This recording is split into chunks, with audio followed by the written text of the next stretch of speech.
الحلقة بتبدأ والعلوية في المقام ماسكة سارة من ايدها وبتقول لها بحنية الأم: يما سارة، ايه سلفتك؟ احكيلي وسريني، انا زي امك. خايفة من ايه؟ السيد شاف رجلك حميد بيلف هنا اكتر من مرة.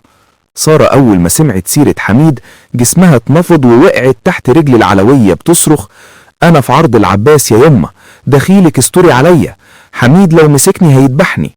العلوية شهقت وقالت: عملتي ايه يا بنتي يخلي العباس يشور بيكي كده؟ في الناحية التانية الشيخ ابو محمد واولاده في حالة يرثى لها.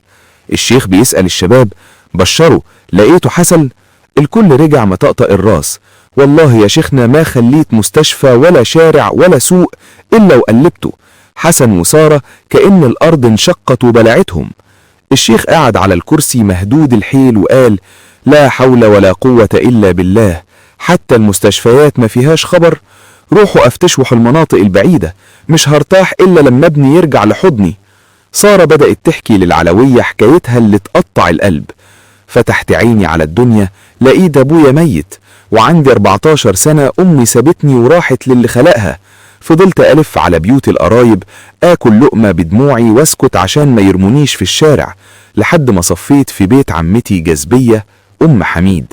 سارة كانت بتحكي وهي بتشهق، والعلوية بتمسح دموعها بحزن.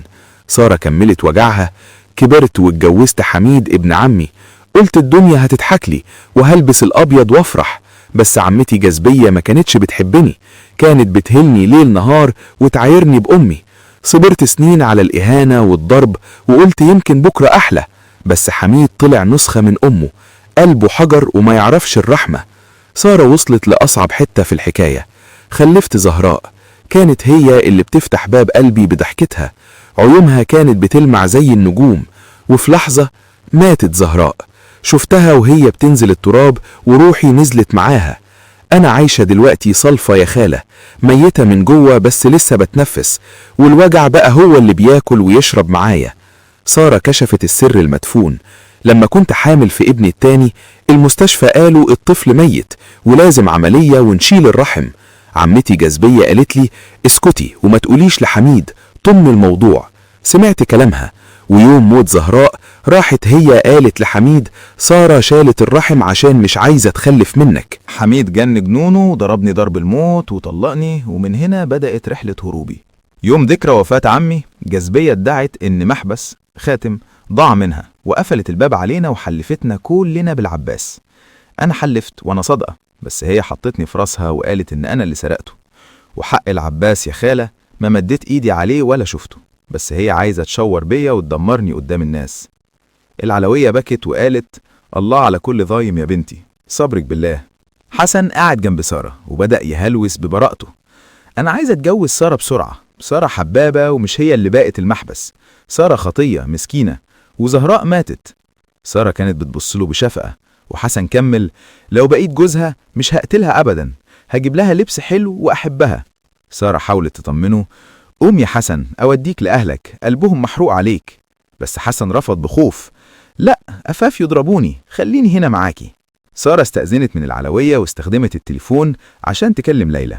ليلى ردت وهي بتنهار: سارة أنا مش كويسة، علي عايز يطلقني. سارة اتصدمت: ليش؟ انت لسه في بيت عيالك؟ ليلى قالت: البيت فاضي، حميد وأمي سابوا البيت وجايين عندكم عشان خايفين من الحقيقة اللي هتظهر. سارة حست إن الدايرة بتقفل عليها وعلى ليلى في نفس الوقت. في بيت ليلى علي كان بيحاول يقرب منها بصفته عريس، بس ليلى كانت بتصده بقوة: وخر عني يا علي، زهراء لسه ميتة وأنا مالي خلق للكلام ده. علي فقد أعصابه: أنا مالي ومال زهراء، أنا قتلها، أنا رجلك وليا حق، الناس هيقولوا عليا مش راجل. ليلى صرخت فيه: أنت ما بتحسش؟ وعلي خرج وهو بيغلي من الغضب وحاسس إن كرامته اتهانت. حميد بدأ يتعرض لمرحلة صعبة من التخبط، بقى يكلم نفسه ويمشي في الشوارع زي المجنون. الناس بدأت تتفرج عليه وتقول: حميد اتخبل. صاحبه بيحاول يهديه: قوم يا حميد اغسل وشك، فضحتنا قدام العالم. بس حميد كان بيصرخ: سارة فين؟ هجيبها واذبحها واغسل عاري. حميد بقى خطر على نفسه وعلى كل اللي حواليه، والشر اللي جواه بقى هو اللي سايقه. حسن بدأ يتعب من الجوع، قعد يزن على سارة: سارة أنا جوعان أريد آكل. سارة سألته بحنية: عايز تاكل ايه يا حسون؟ فلافل؟ حسن رد بلهفة: لا، أريد قص، شاورما. سارة ضحكت بمرارة وقالت له: تتدلل يا حسون، هجيب لك أحلى قص، بس اهدى علينا. حسن كان هو النسمة الوحيدة في وسط نار الأحداث اللي محاوطة سارة. بينما سارة بتكلم حسن، فجأة لمحت خيال حميد بيقرب من المقام. صرخت بصوت مكتوم: حميد! سارة مسكت إيد حسن وجريت تستخبى ورا العواميد. حميد كان بيبص في وجوه الستات بجنون، وعيونه زي الصقر اللي بيدور على فريسته. سارة كانت بتسمع دقات قلبها وهي بتقول: يا زهراء، احميني من أبوكي. حميد شاف سارة فعلا وجري عليها وهو بيصرخ: لقيتك يا فجرة. حسن وقف قدامه ببراءة يحاول يحمي سارة. حميد زقه بقوة ووقع في الأرض. سارة لقت نفسها وجها لوجه مع حميد اللي طلع سكينة وقال لها: نهايتك النهاردة على إيدي. سارة غمضت عينها واستسلمت للموت، بس فجأة حصلت حاجة قلبت الموازين تماما. حسن قام من الأرض وهو بيصرخ صرخة هزت المقام، ومسك إيد حميد اللي فيها السكينة. في اللحظة دي الكل اتجمع، وحميد لقى نفسه محاصر بنظرات الناس والسيد والعلوية. سارة وقعت منهارة وهي بتنادي: يا زهراء، يا زهراء. الحلقة خلصت على مشهد حميد وهو ماسك السكينة وحسن ماسك إيده، والكل بيسأل: هل حميد هيخلص على سارة ولا حسن هينقذها في آخر ثانية؟